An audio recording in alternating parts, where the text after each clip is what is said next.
রিজিকের পূর্ণ স্তর কোনটা? পূর্ণ হয়ে যাওয়া, একদম পরিপূর্ণ হয়ে যাওয়া, এটা হলো রিদাল্লাহ, আল্লাহর সন্তুষ্টি। কার সন্তুষ্টি? জোরে বলেন। আল্লাহর সন্তুষ্টি হলো আমার জন্য সবচেয়ে বড় পাওয়া। রিজিকের মধ্যে সবচেয়ে বড় বিষয় হলো আমি আল্লাহর খুশি মতো চলতে পারতেছি, আমার আল্লাহ আমার প্রতি খুশি। আমি দোয়া করে গেলাম, দেখলাম যে আমার দোয়া আল্লাহ কবুল করেছেন। আমি চাইনি, কিন্তু আল্লাহ আমার জন্য একটা কল্যাণকর বস্তু দিয়ে দিয়েছেন।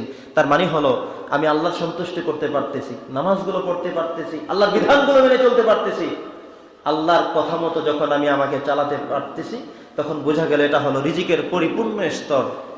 আমি পূর্ণ হয়ে গেলাম। আমার রব, আমার সৃষ্টিকর্তা, আমার আল্লাহ আমার রিজিকের সম্পূর্ণ পরিপূর্ণ করে দিয়েছেন। সুবহানাল্লাহ বলেন।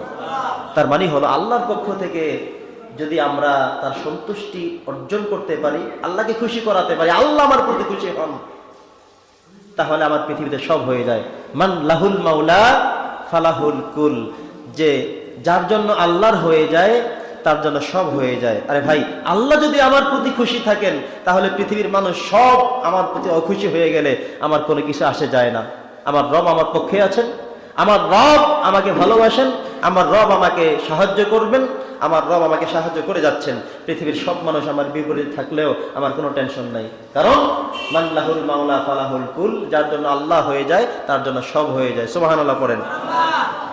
এবার আসুন রিজিকের প্রশস্ত স্তর, একেবারে প্রশস্ত, এটা হলো ধৈর্য ধারণ করা। অনেকের মধ্যে কিন্তু ধৈর্য নাই। কথা বুঝতে পেরেছেন? ধৈর্য নাই। তার মানে হলো আমার রব আমাকে ধৈর্য দিয়েছেন, এটাও আল্লাহর থেকে রিজিক হিসেবে সবচেয়ে বড় একটি পাওয়া। এটাও আল্লাহ তাআলা আমাকে দিয়েছেন। আপনি যদি মনে করেন রিজিক হলো শুধু খাওয়া দাওয়া করা, রিজিকটা শুধুমাত্র খাওয়া দাওয়ার মধ্যে সীমাবদ্ধ নয়, বরং আল্লাহ আমাকে যা কিছু দান করেন সবটাই হলো রিজিক। এটা খাওয়া হতে পারে, স্ত্রী সন্তান হতে পারে, সুস্থতা হতে পারে, ধৈর্য হতে পারে, সবর হতে পারে, আল্লাহকে মানা হতে পারে। আল্লাহু আকবার বলেন। তাহলে রিজিকের প্রশস্ততম স্তর হলো ধৈর্য ধারণ করা। মাঝে মধ্যে আমাদেরকে আল্লাহ তাআলা পরীক্ষা করেন, মাঝে মধ্যে আল্লাহ তাআলা আমাদেরকে বিপদে ফেলেন। তো এই যে বিপদ আসা, মুসিবত আসা, তার মানে হলো আমার আল্লাহ তাআলা আমাকে পরীক্ষার মধ্যে ফেলেছেন, আমাকে বিপদের মধ্যে ফেলেছেন, আমার থেকে আল্লাহ পরীক্ষা নিচ্ছেন আমি ধৈর্য ধারণ করতে পারি কিনা। আমি যদি একজন ভালো মানুষ হয়ে থাকি, আমাকে আল্লাহ তাআলা আরো বেশি পরীক্ষা নেবেন, যেভাবে পরীক্ষা নিয়েছেন সব নবী রাসূলদেরকে। আল্লাহর রাসূলকে তো আল্লাহ তাআলা বেশি ভালোবেসেছেন, যাকে হাবিবুল্লাহ উপাধি দেওয়া হয়েছিল, ইব্রাহিম নবীকে খলিলুল্লাহ উপাধি দেওয়া হয়েছিল, তাদেরকে পরীক্ষা করেন নাই? করেছেন।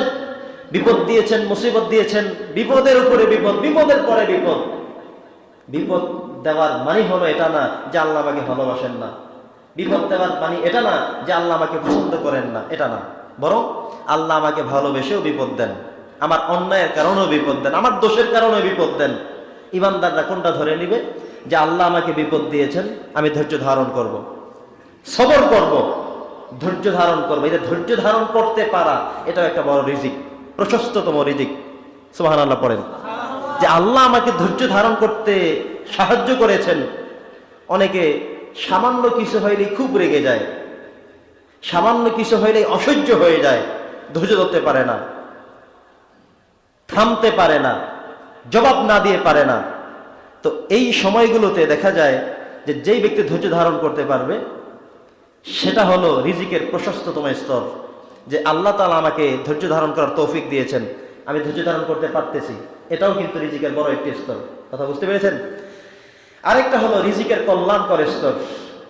এটা হলো আল্লাহ আমাকে আকল দিয়েছেন, জ্ঞান দিয়েছেন, বুদ্ধি দিয়েছেন, হিকমত দিয়েছেন, আমি আমার আকল, জ্ঞান, বুদ্ধি, হিকমত সবকিছু দিয়ে চলতে পারতেছি, এটাও হলো রিজিকের কল্যাণকর স্তর। কল্যাণ বুঝেন? কল্যাণ ভালো মন্দ, ভালোর জন্য আল্লাহ তাআলা আমাকে করেছেন। তার মানে হলো কল্যাণকর স্তর হলো আল্লাহ আমাকে যে জ্ঞান দিয়েছেন, বিবেক দিয়েছেন, আকল দিয়েছেন, বুদ্ধি দিয়েছেন, প্রজ্ঞা দিয়েছেন, এটা নিয়ে আমি আমার মস্তিষ্কে, ব্রেনে, মগজে, আকলে ধারণ করে আমি চলতে পারতেছি, এটা হলো রিজিকের কল্যাণকর একটি স্তর। তার মানে হলো আমার রব আমাকে এমন কিছু জ্ঞান বুদ্ধি দান করেছেন, আমি আমার জানাশোনার বিষয়গুলোকে আমার জ্ঞানের সাথে, আকলের সাথে, মগজের সাথে একত্রিত করে কোথায় কোনটা বলতে হবে বলতে পারি, কোথায় গিয়ে থামতে হবে, কিভাবে চলতে হবে, কিভাবে খাইতে হবে, কিভাবে ধরতে হবে, কিভাবে বলতে হবে, কোথায় কোনটা বলতে হবে, এই সবগুলো পারতেছি।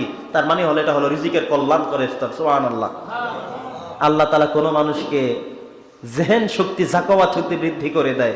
কেউ আছে মুখস্থ শক্তি ভালো, কারো মুখস্থ শক্তি ভালো, কেউ আবার লেখার শক্তি ভালো, কেউ আছে লেখাপড়া কিচ্ছু পারে না কিন্তু অন্যটা ভালো পারে, ঠিক কিনা বলেন? তার মানে হলো প্রত্যেকটি মানুষকে আল্লাহ তাআলা কর্মক্ষমতা দিয়ে ছেড়েছেন। তো আপনার আমার জন্য কল্যাণকর স্তর হলো ওইটা যে এমন জ্ঞান, এমন বুদ্ধি, এমন আকল আল্লাহ তাআলা আমাকে দিয়েছেন, যেটা দিয়ে আমি বিবেচনা করে কোথায়, কোন জায়গায় কোনটা বলতে হবে, কোনটা করতে হবে, কিভাবে করতে হবে সেটা আমি বুঝতে পারতেছি। এটাই হলো আমার জন্য কল্যাণকর স্তর। বলি সুবহানাল্লাহ।